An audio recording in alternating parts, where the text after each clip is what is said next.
আমরা সাধারণত video scribe অথবা ভিডিও এডিটিং সফটওয়্যারের সাহায্যে হ্যান্ডরাইটিং ইফেক্ট দিয়ে থাকি। আবার অনেকেই পাওয়ার পয়েন্টে কাজটি করতে গিয়ে ব্যর্থ হয়েছি, অর্থাৎ হাতের সাথে লেখার সঠিকভাবে মিল করতে পারিনি। আবার অনেকেই ইউটিউব সার্চ করে ব্যর্থ হয়েছেন, কিন্তু এর সঠিক টিউটোরিয়াল খুঁজে পাননি। আজকের টিউটোরিয়ালটি ঠিক আপনার জন্যই।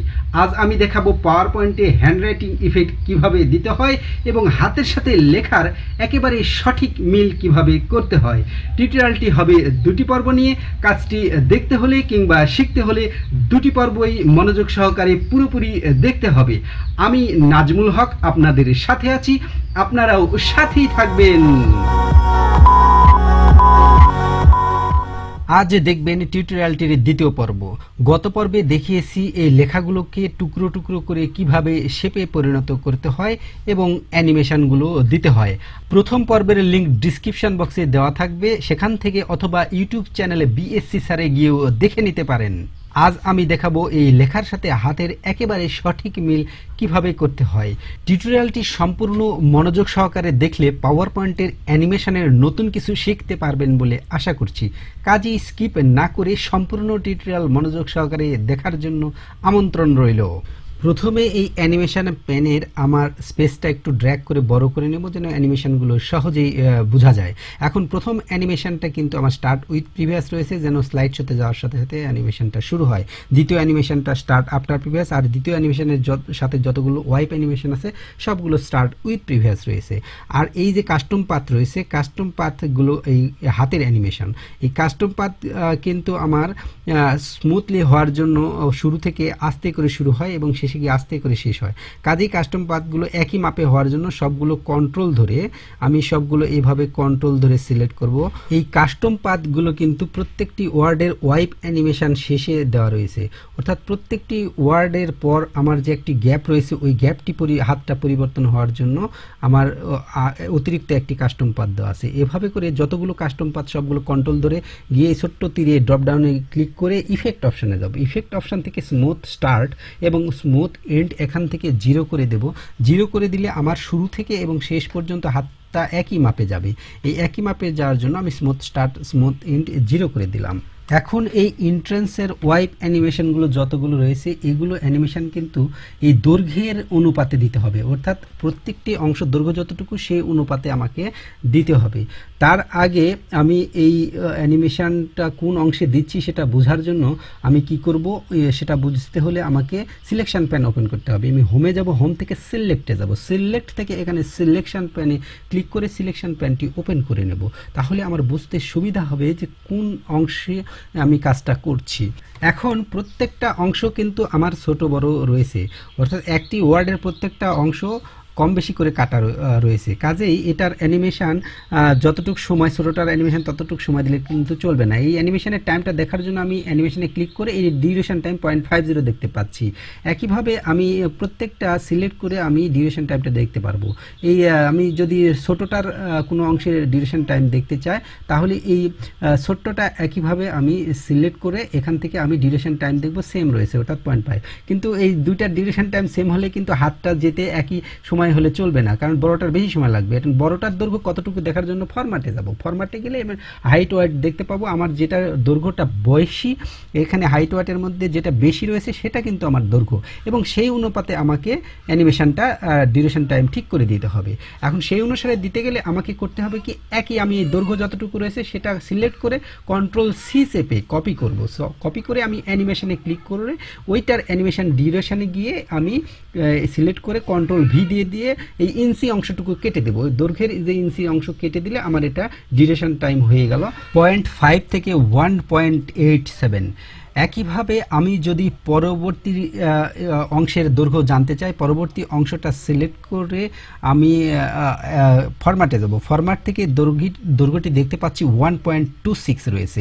এই 1.26 সিলেক্ট করে কন্ট্রোল সি চাপবো। কন্ট্রোল সি চেপে কপি করে একইভাবে অ্যানিমেশনে গিয়ে এইটার সিলেক্ট অবস্থায় এই ডিউরেশনটার এখানে সিলেক্ট করে কন্ট্রোল ভি দিয়ে 1.26 পেস্ট করে এই ইঞ্চি অংশটুকু আমি কিবোর্ডের ব্যাক বাটনে ক্লিক করে কেটে দেবো। কেটে দিলে আমার এইটার ঠিক দৈর্ঘ্য অনুসারে আমার ডিউরেশন টাইম হয়ে যাবে। পরবর্তীটা একইভাবে সিলেক্ট করব। পরবর্তী এই যে তৃতীয় অ্যানিমেশন সিলেক্ট করি, এটারও ডিউরেশন টাইম 0.5 রয়েছে। এবারে আমি ফরম্যাটে যাব, ফরম্যাটে গিয়ে এটারও দৈর্ঘ্য আমি একইভাবে এই বড় হাইট ওয়াটের যে বড় অংশটা সেইটা আমি সিলেক্ট করব। কিন্তু এটা এই ওয়ার্ডের আমার এই যে তৃতীয় অংশটা রয়েছে, এই তৃতীয় অংশের দৈর্ঘ্য। এখন এই দৈর্ঘ্যটা যেটা এই বেশি বড় সেইটা আমি সিলেক্ট করব 0.85। এইটা সিলেক্ট করার পর কন্ট্রোল সি চাপবো, সি চেপে একইভাবে এই অ্যানিমেশন সিলেক্ট করব। ওইটা সিলেক্ট অবস্থায় এই ডিউরেশন টাইমের উপর কন্ট্রোল ভি দিয়ে পেস্ট করব। কন্ট্রোল ভি দিয়ে পেস্ট করার পর ইঞ্চিটা কেটে দেব। কেটে দিলে আমার সুন্দরভাবে অ্যানিমেশনটা ওই দৈর্ঘ্যের অনুপাতে হয়ে গেল। এভাবে পরবর্তী অংশ আমি সিলেক্ট করব। পরবর্তী এই যে অ্যানিমেশনটা সিলেক্ট করার পর ওই অংশ সিলেক্ট করে ফরম্যাটে যাব। ফরম্যাটে গিয়ে এটার দৈর্ঘ্য যেটা রয়েছে বড়টা হলো 0.57। এই 0.57 সিলেক্ট করে আবার অ্যানিমেশনে আসবো। এখানে ডিউরেশনে কন্ট্রোল ভি দিয়ে পেস্ট করে ইঞ্চিটা কেটে দেব। এরপর এই ছোট্ট এই অংশ, এইটা ছোট্ট অংশ সিলেক্ট করার পর একইভাবে আমি চলে যাব ফরম্যাটে। ফরম্যাট থেকে এই যে বড় যেটা 0.33 সিলেক্ট করে 0.33 সিলেক্ট করে কন্ট্রোল সি চেপে একইভাবে এই অ্যানিমেশনে ক্লিক করে এই ডিউরেশনে কন্ট্রোল ভি দিয়ে পেস্ট করে ইঞ্চিটা কেটে দেবো। ইঞ্চিটা কেটে দিলেই আমার প্রথম যে অংশটুকু হাতটা যাবে এই পর্যন্ত, কাস্টম পাথ পর্যন্ত আমার ওকে হয়ে যাবে। ওকে হবার পর কাস্টম পাথের যে আমার প্রথম ওয়াইপ অ্যানিমেশনটা আছে সেইটাকে পরিবর্তন করতে হবে।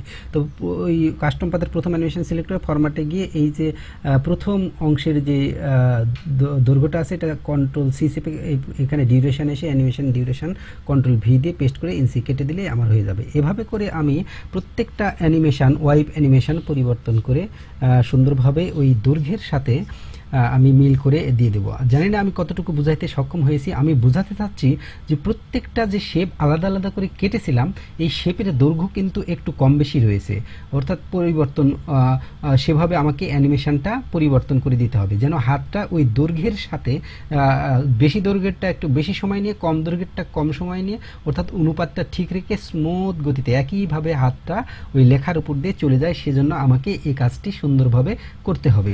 কাজটি কতটুকু বুঝতে পারছেন জানি না, বুঝতে পারলেও কমেন্ট বক্সে কমেন্ট করে জানিয়ে দেবেন, আর না পারলেও তো অবশ্যই কমেন্ট বক্সে একটি ছোট্ট করে কমেন্ট করে দিন। এভাবে প্রত্যেকটি বর্ণের প্রত্যেকটি যে অংশ আছে প্রত্যেকটি অংশের ফরম্যাট থেকে এই বড় দৈর্ঘ্যটার অংশটুকু সিলেক্ট করে কপি করে আমি অ্যানিমেশনে এসে এই ডিউরেশনে এসে কন্ট্রোল ভি দিয়ে পেস্ট করে এই ডিউরেশনটা পরিবর্তন করে দিয়ে দেওয়ার সাথে সাথে আমি কাজটা করব কি ওই ইঞ্চির অংশটা কিন্তু অবশ্যই কেটে দিতে হবে, না হলে কিন্তু এটা টাইমিংয়ের সাথে যাবে না। ইঞ্চিটা কেটে দিলে এটা আমার ডিউরেশন টাইম হয়ে যাবে। এভাবে সবগুলো ওয়াইপ অ্যানিমেশনের ডিউরেশন কমপ্লিট হয়ে গেলে আমি এই অ্যানিমেশন প্যানটার এই নিচ থেকে এই সেকেন্ডস রয়েছে সেকেন্ডসটা জুম করে নেব। জুম করে নিলে এই সেকেন্ডটার কোনটার কি অবস্থা আমি খুব সুন্দরভাবে এখান থেকে বুঝতে পারবো। তো সেকেন্ড আমি দেখতে পাচ্ছি এই প্রথমটা থেকে আমার দ্বিতীয়টা কিন্তু এই সবগুলো থেকে শুরু করে উইথ প্রিভিয়াস রয়েছে, কাজে একসাথে আমার হবে, কিন্তু আমার প্রত্যেকটা অংশের পর প্রত্যেকটা হতে হবে। কাজেই এটার আমি এই ডিউরেশনটা কপি করে দিয়ে পরেরটার অ্যানিমেশনের এখানে ডিলেতে গিয়ে কন্ট্রোল ভি দিয়ে পেস্ট করে দিব। ফলে আমার প্রথমটার পর গিয়ে পরেরটা শুরু হবে। এখানে আমি সেকেন্ড সুন্দরভাবে দেখতে পাচ্ছি প্রথমটার পরে চলে গেল। একইভাবে এই প্রথমটার পরেরটা যে এখানে চলে গেল এটার যে ডিউরেশন এবং ডিলে আছে দুইটার যোগফল, অর্থাৎ এই দ্বিতীয় ওয়াইপ অ্যানিমেশনের দুইটার ডিউরেশন ডিলে যোগফল গিয়ে আমার তৃতীয়টার ডিলেটে দিতে হবে। তো এখন তৃতীয়টা আমি সিলেক্ট করে চাইলে এভাবে ড্র্যাগ করে টেনেও কিন্তু দিতে পারি। এখন টেনে দিতে গিয়ে দেখা যাবে একেবারে সূক্ষ্মভাবে সঠিক নাও হতে পারে। সেক্ষেত্রে আমি কি করব, এই ক্যালকুলেটর দিয়ে প্রয়োজনে উপরের ডিউরেশন ডিলে যোগ করে পরেরটার আমি ডিলেতে দিয়ে দেব। এখন আমি এখান থেকে একটি ক্যালকুলেটর চাইলে নিতে পারি। এখানে ক্যালকুলেটর লিখে সার্চ করে আমি ক্যালকুলেটরটা ওপেন করি। ওপেন করার পর এই প্রথমটা আগের যে ডিউরেশন ডিলে টাইমটা আছে আগের ডিউরেশন ডিলে টাইম যোগ করব। আগের ডিউরেশন ডিলে টাইমটা হলো আমার 1.87 প্লাস আমার হলো 1.26, তাহলে 1.26 ইকাল টু আমার 3.13। এই 3.13 আমি পরবর্তী অ্যানিমেশনটার সিলেক্ট করে এই ডিলেতে লিখে দেব 3.13। এই 3.13 লিখে দেওয়ার পর আমি এইটার সঙ্গে উপরে ডিউরেশনটা আবার যোগ করব। তো এই 3.13 এখানে উপরের অংশ এখান থেকে যোগ করার জন্য এটা 3.13 ক্যালকুলেটর উঠে আসে, এর সঙ্গে প্লাস আমার 0.85 ইকুয়াল টু 3.98। এইটা আমি চাইলে কন্ট্রোল সি দিয়ে কপি করেও আমি পরের অ্যানিমেশনের আমি এই ডিলেতে সিলেক্ট করে কন্ট্রোল ভি দিয়ে পেস্ট করতে পারি, অর্থাৎ ক্যালকুলেটর থেকে কন্ট্রোল সি চেপে কপি করে ডিলেটে দিয়ে দিতে পারি। একইভাবে আমি এইটার সঙ্গে আবার এই আগের ডিউরেশন যোগ করব, অর্থাৎ ডিউরেশন এবং ডিলে দুইটাই যুক্ত হবে। একইভাবে ক্যালকুলেটর ওপেন করে এটার সঙ্গে প্লাস দিব, অর্থাৎ 3.98 এর সাথে প্লাস আমার এখানে যুক্ত হবে 0.85। তাহলে 0.85 যুক্ত ইকুয়াল টু এটা 4.83। কন্ট্রোল সি চেপে কপি করে আমি পরবর্তী যে অ্যানিমেশনটা আছে সেইটার আমি ডিলেতে এভাবে সিলেক্ট করে ডিলেতে গিয়ে কন্ট্রোল ভি দিয়ে পেস্ট করে দেব। পেস্ট করে দেবার পর আমার সবগুলো ওয়াইপ অ্যানিমেশনের কাজ হয়ে গিয়েছে। এখন আমার করতে হবে কি, সর্বশেষ যোগফলের সাথে অর্থাৎ এই ডিউরেশনের সাথে এই সর্বশেষ ডিলের সাথে এই ডিউরেশনটা যুক্ত হবে, অর্থাৎ ডিউরেশনটা যুক্ত হয়ে আমার পরবর্তী কাস্টম পাথে গিয়ে আমার ডিউরেশন হবে। এখন এখানে আমার রয়েছে 8.83, এর সাথে যুক্ত হবে সর্বশেষ ডিউরেশনটা আমার 0.33। এখন যুক্ত করে 5.16, এইটা আমি কপি করে আমি এই কাস্টম পাথে দিয়ে দিলে আমার কাস্টম পাথের ডিউরেশনে দিতে হবে। তাহলে এটা কপি করে এই কাস্টম পাথটা সিলেক্ট করে আমি ডিউরেশনটার এখানে কন্ট্রোল ভি দিয়ে পেস্ট করে দেব। পেস্ট করে দিলে আমার এই যে 5.16 সেকেন্ড ধরে আমার এই হাতটা যাবে এবং ততক্ষণে আমার এই অক্ষরটাও একসঙ্গে উইথ প্রিভিয়াস হয়ে যাবে। আমি যদি একটু স্লাইড শোতে দেখাই, সুন্দরভাবে হাতের সাথে আমার বর্ণটিও একইভাবে উইথ প্রিভিয়াস হয়ে চলে যাচ্ছে। এখন এইখানে একটু কাস্টম পাথ রয়েছে, এটা স্লো হয়ে গিয়েছে, এটার টাইম ঠিক করে দিতে হবে। কাজেই এই দ্বিতীয় কাস্টম পাথটি অর্থাৎ এই এক অংশ থেকে আরেক অংশ যে ট্রান্সফার হবে, এই কাস্টম পাথটির ডিউরেশন আমার একটু আনুমানিক অনুসারে ওইটার সাথে যেন মিল রেখে আমি এই দৈর্ঘ্যটা আনুমানিক আমি দৈর্ঘ্যর অনুপাতে আমি এই ডিউরেশন টাইমটা ঠিক করে দেব, একটু বাড়িয়ে দেব।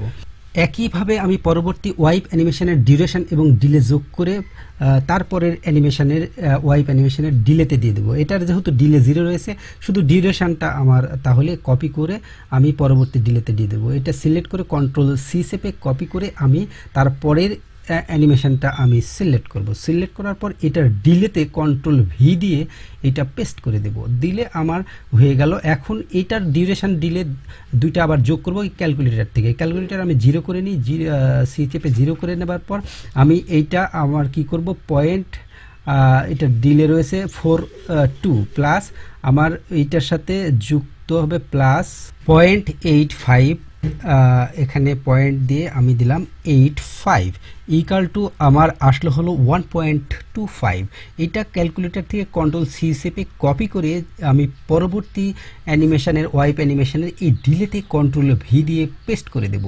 এভাবেই প্রত্যেকটি ওয়াইপ অ্যানিমেশনের ডিউরেশন এবং ডিলে যোগ করে আমি পরবর্তী ওয়াইপ অ্যানিমেশনের ডিলেতে দিয়ে দেব। এভাবে সবগুলোই কিন্তু ডিউরেশন এবং ডিলে যোগ করে পরবর্তী অ্যানিমেশনের ডিলেতে যাবে এবং পরবর্তী অ্যানিমেশনের ডিলেতে গিয়ে তার সাথে যে ডিউরেশন আছে যুক্ত হয়ে তারপরে এভাবে যাবে। সেই সাথে আমাকে কিন্তু এই যে প্রত্যেকটা কাস্টম পাথ রয়েছে, কাস্টম পাথও আমার ঠিক আগের মতো করেই ঠিক করে দিতে হবে। ঠিক করে দিলেই আমার সুন্দরভাবে অ্যানিমেশনটা কমপ্লিট হয়ে যাবে।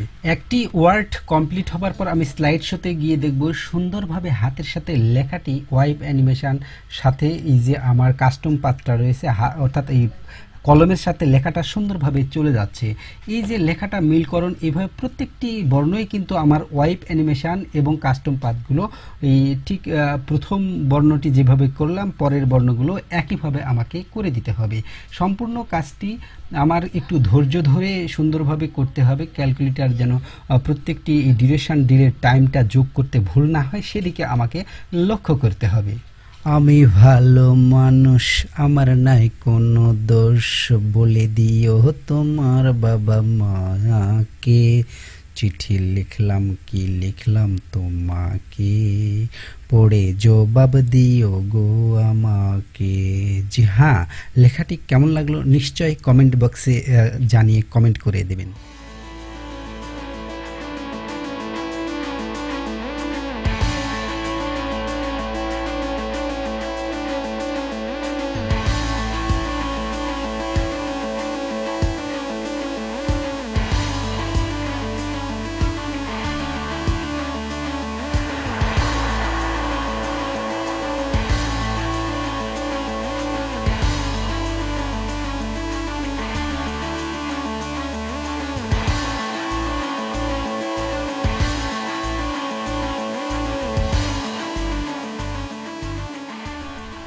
ডিউরেশন ডিলের কাজ সম্পূর্ণ হয়ে গেলে এই লেখার সবগুলো শেপকে ড্র্যাগ করে সিলেক্ট করব। সিলেক্ট করার পর আমি ফরম্যাটে যাব, ফরম্যাট থেকে শেপ আউটলাইনে গিয়ে আউটলাইন সেম কালার অর্থাৎ লাল কালার করে দেব, ফলে আমার লেখার ফাঁকা গ্যাপ কোনো অংশ আর বোঝা যাবে না। এখন এই লেখাগুলোকে ব্যাকগ্রাউন্ডে আমি কালো কালার দেওয়ার জন্য রাইট বাটনে ক্লিক দিয়ে ফরম্যাট ব্যাকগ্রাউন্ড থেকে এই যে ব্যাকগ্রাউন্ড কালারটা ব্ল্যাক করে দেব, ফলে আমার লেখা দেখতে অনেক সুন্দর লাগবে লাল কালার যেহেতু। এখন আমি স্লাইড শোতে দেখতে পাচ্ছি অনেক সুন্দরভাবে স্মুথলি একবারে হাতের সাথে লেখাটি কমপ্লিটভাবে সুন্দরভাবে যাচ্ছে। কাজটি পুরোপুরি শিখতে হলে কিন্তু অবশ্যই প্রথম টিউটোরিয়ালটি মনোযোগ সহকারে দেখতে হবে। এই দুটি টিউটোরিয়ালই ইউটিউব চ্যানেলে বিএসসি স্যারের দেওয়া রয়েছে, আপনারা দেখে নিতে পারেন। আর কাজটি যেহেতু একটু কঠিন হবে, কাজেই এই টিউটোরিয়ালটি পুনরায় বারবার দেখে নিতে পারেন। আর হ্যাঁ, আরেকটি কথা, এই টিউটোরিয়ালটি পরবর্তীতে দেখার জন্য অথবা অন্যকে দেখার সুযোগ করে দেওয়ার জন্য এখনই শেয়ার আইকনে ক্লিক করে দিয়ে শেয়ার করে রাখুন, যেন পরবর্তীতে যে কোনো সময় আপনি দেখে নিতে পারেন। সবার সুস্বাস্থ্য এবং দীর্ঘায়ু কামনা করি আমি মোহাম্মদ নাজমুল হক আজকের মতো বিদায় নিচ্ছি। ভালো থাকা হয় যেন।